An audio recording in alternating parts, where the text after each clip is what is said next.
Funny,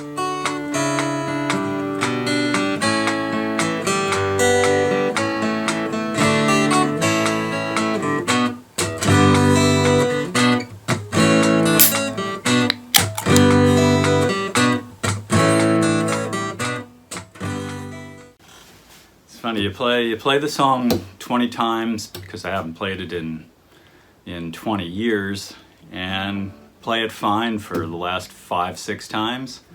Turn on that, hit the little red light on the camera to record, and voila, you mess it up every time, but we'll give it a few more goes. 5 minutes and 50 takes. The secret is you have to take off your shoes. Well, what's the matter? You got a turd in your pocket. Hey there. Marianne, I heard you stop by to say hello to me while you're on the fly. Well, it's nice to know, and I'm glad that you did. I remember you when you were just a kid. Heard you married, had to laugh. Seems I'm the only one not. It's a song called Stuck in These Tracks. And I looked at the lyric sheet and it said November 1990. I'm guessing that's when the lyrics were written. I kind of don't think I recorded this song till the winter of, maybe November of 91. I just don't remember. Lost in space. Now I think around that time I was listening to a wide variety of music, of course, but I remember listening to a lot of Frank Zappa around that time. Apostrophe, Overnight Sensation, Weasels Ripped My Flesh, album CDs. Those are a few of the ones that I can remember listening to, and of course the cassettes back then and CDs that I put out, collections, albums if you call that, but In Heat was in 1992, and of course a couple of years after that there was I Poop. So those two collections of songs you can see that they were influenced a lot by Frank Zappa. Crazy. So you've got some Frank Zappa influence in those two collections of songs that I mentioned. This song, Stuck in These Tracks, is more or less an outlier. It doesn't fit with those other wacky songs. I mean, this one's a serious song. Is that okay? Now, in terms of the recording of the song, I lived in Doylestown, Pennsylvania at that time, and I had I think the Porta 2, one of the Tascam 4-trackers sitting there on the floor, on the wood floor, the pine floor bedroom that I lived in there. I had the 4-track set up and a couple of different guitars. So I kind of remember getting home. It was late, like midnight or something, and 4-track sitting there, the guitar sitting there, and I had these lyrics and had worked out a quick melody. But I sat down at the 4-track and recorded this within an hour. It's just a straight progression from a D chord, some harmonics and a couple little lead fills and some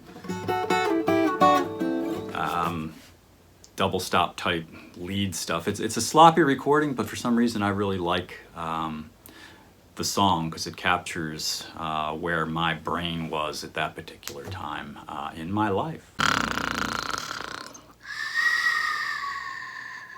Now around that time I had the Mr. Vague Band, and if you're looking at the winter of 1990, the band lasted into maybe the fall of 91. So those lyrics were written while the band was still strong, and then I think I recorded it towards the end of when the band was starting to dissolve.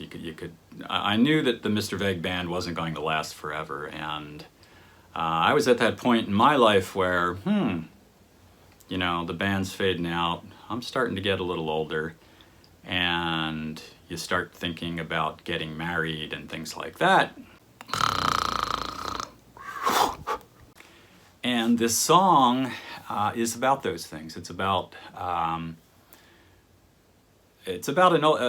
girlfriend that I had had years before this, when the song was written, probably 10 years before that. And she had stopped by to see my father at the house that I grew up in, and I was living, you know, 8-10 miles or whatever, 5 miles from where I grew up in a different town now. And she had stopped by, talked to my father, and said, you know, well, you know, tell Stephen I said hi, and that was that. And, you know, I had talked to my father a week or two after that, and he said, oh, Mary Ann stopped by. You remember her? And I'm like, yeah, I remember her.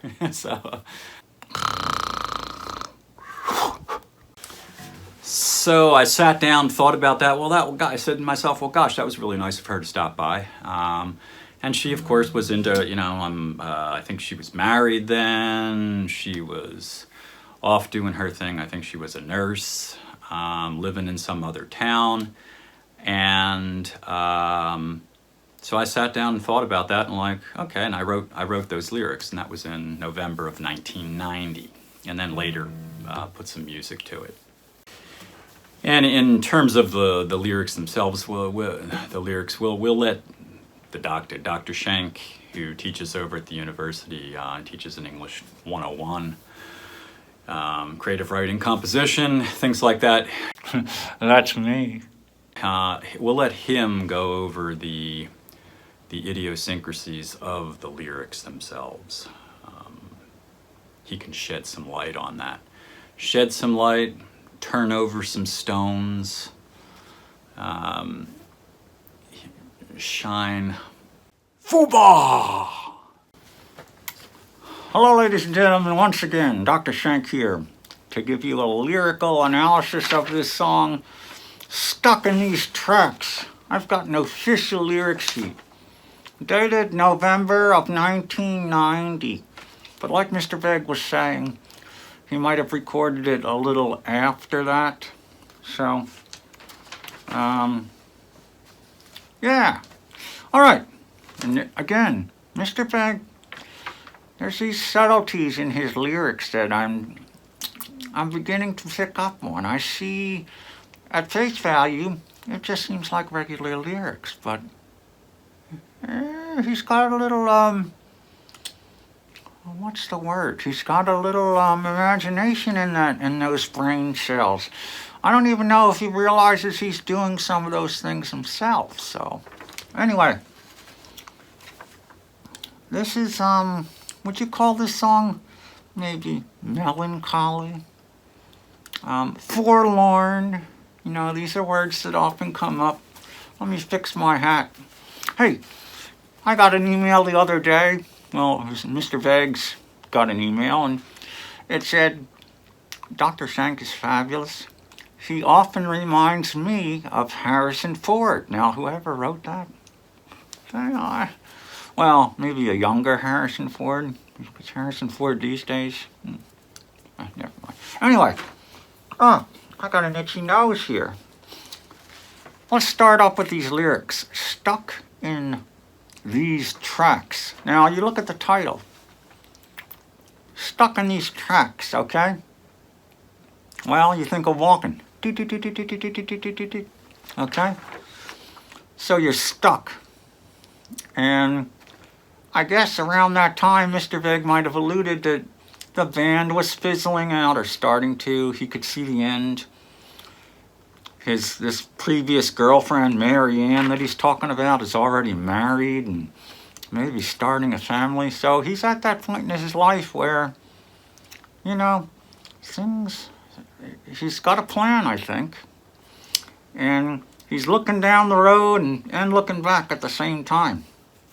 And I'm looking at my dribble.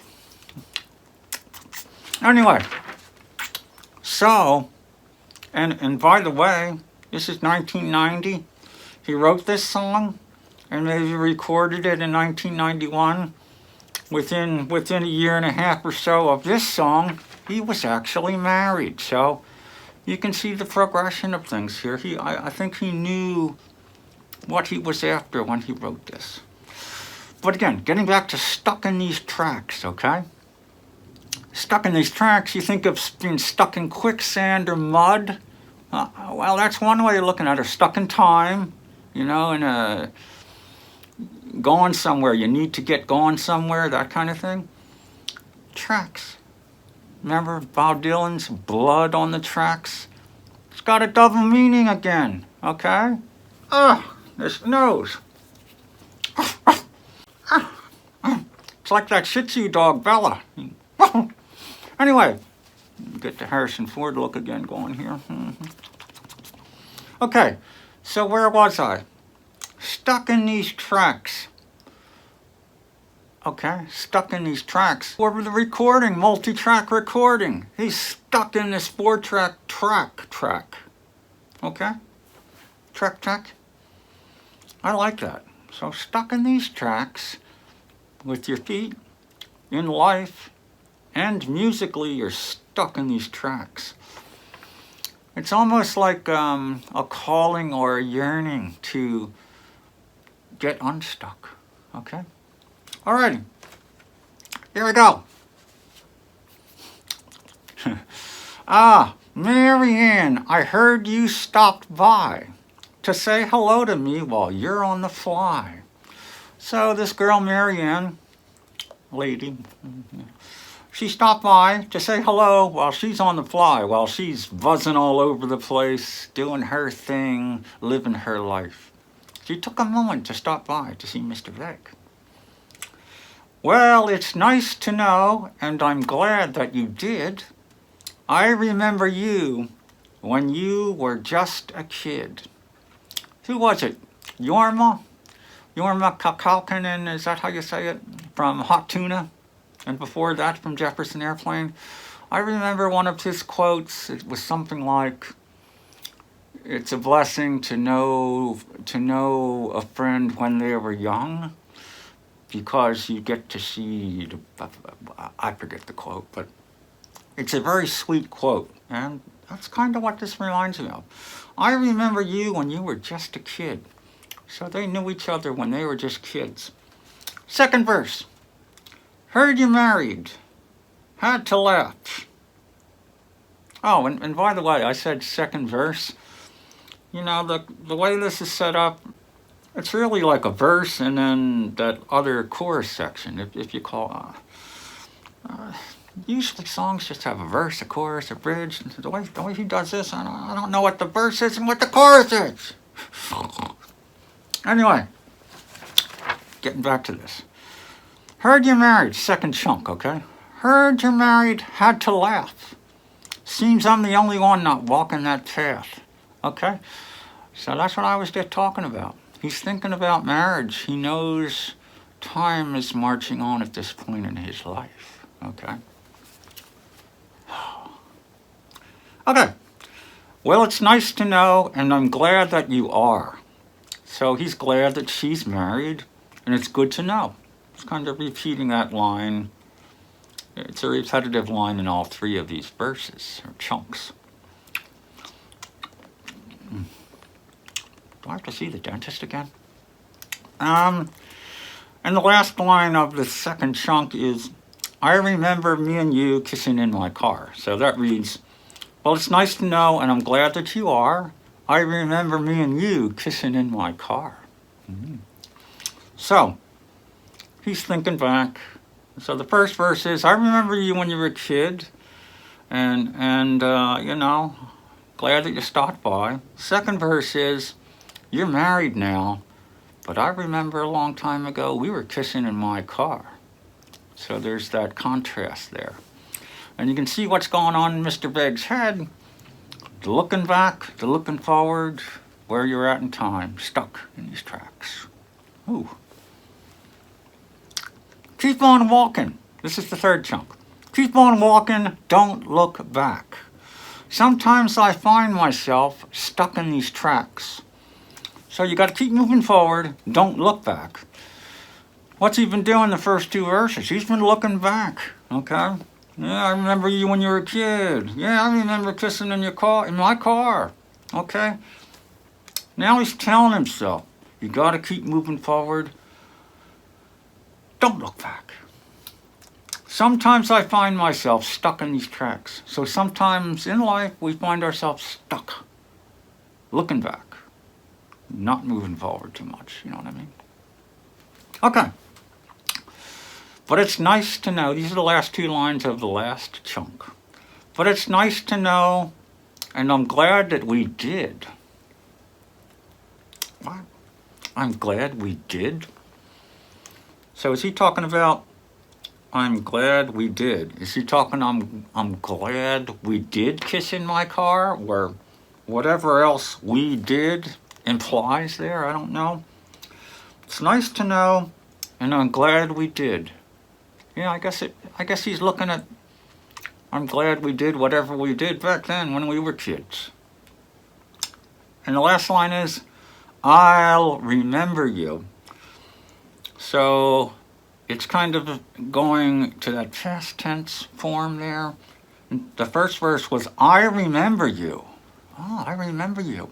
But the last verse is, I will remember you. So, I will remember you when you were just a kid. So he's, I have a D, I have a D, I have a D. So he's almost like he's saying, I will always remember you the way you were when you were a kid. And that's how he's leaving it. Well, I don't want to say very beautiful lyrics, because that's probably an overreaction. But it's nice. Some double meanings, and it's a short, brief song. What is it, a minute or two long? Which is a lot shorter than the length of time I've been talking. They're going to yell. I know they're going to yell at me again. What's that? Gosh. See, I don't get a lot of camera time here in Harrison Ford, you know. So I think I need a little more time on the camera. I don't know. Maybe some Hollywood producers will. What do you think? Huh? Anyway, stuck in these tracks. I hope you enjoyed the lyrical analysis. We'll see you next time around. Ciao, ciao. Now I've got the metronome going in the background, so we can use it mainly because I'm recording with two different devices here, phone and a camcorder kind of thingamabob. So let's see. The right hand is simple finger picking.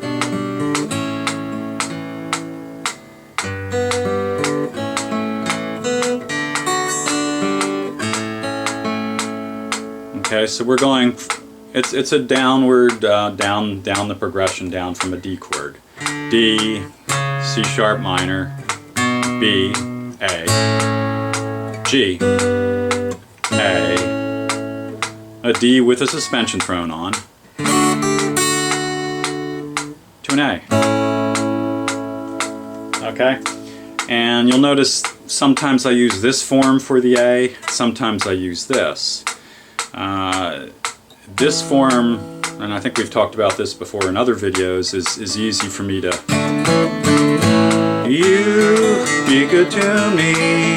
It's easy to flip. Sorry, I digressed into a Beatles song there.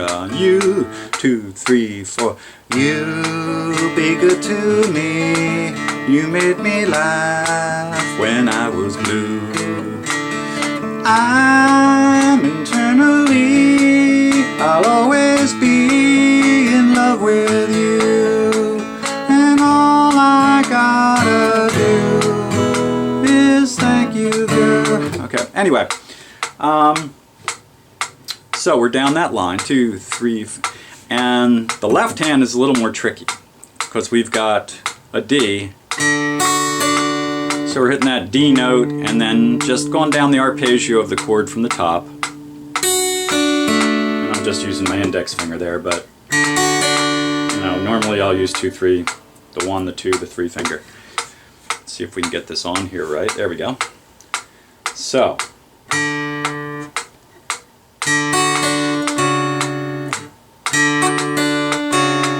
And the hardest part of the song, which I keep flubbing up, is this first, when you're grabbing this C sharp, you have to keep that D note on here because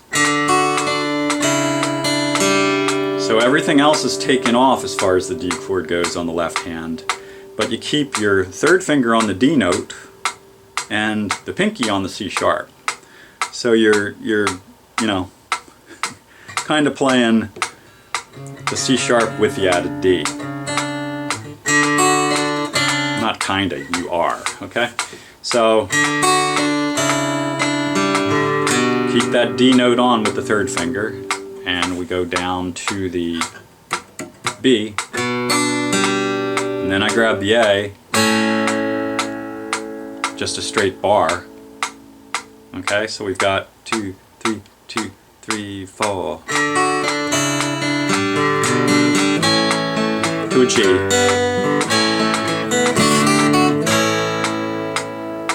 Okay, that metronome does get annoying after a while, but that metronome does start to maybe get on your nerves, you think? So, so we've got Marianne, I heard you stop by to say hello to me while you're on the fly. And that's it. That's the run, the chord progression of the verses. Now I guess the chorus you'd call it, or that's this next section is just well, it's nice, an open B minor with that open E string, just a B minor on the 2nd fret, and it's nice to know an open kind of G chord with the E string open. So we've got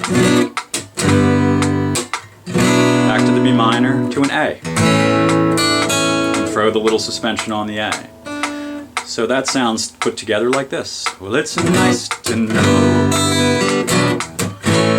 and I'm glad that you do. We're a little off time here. 2, 1, 2, 3. Well, it's nice to know, and I'm glad that you do. I remember you when you were just a kid.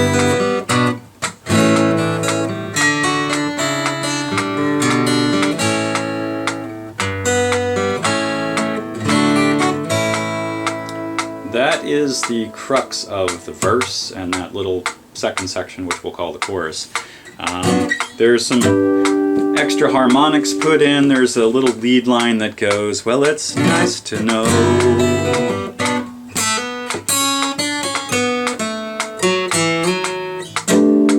And a harmonic thrown on. That's just a...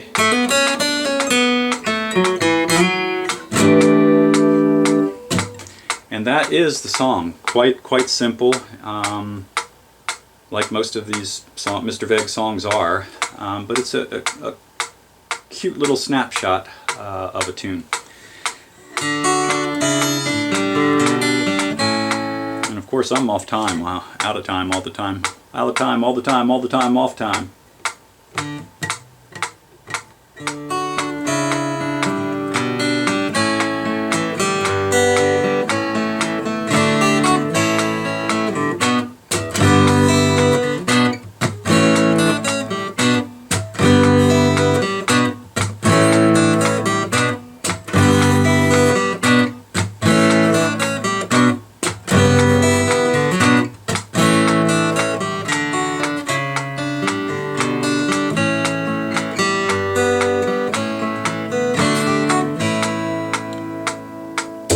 And I think I also added that there are some double stop type lead things on the recording. You can give the recording a listen. It is sloppy. It was done late at night, like within an hour. I just threw it down. It's really a demo track that wound up on the In Heat CD or cassette collection of songs. Now, I still doesn't hear no twang.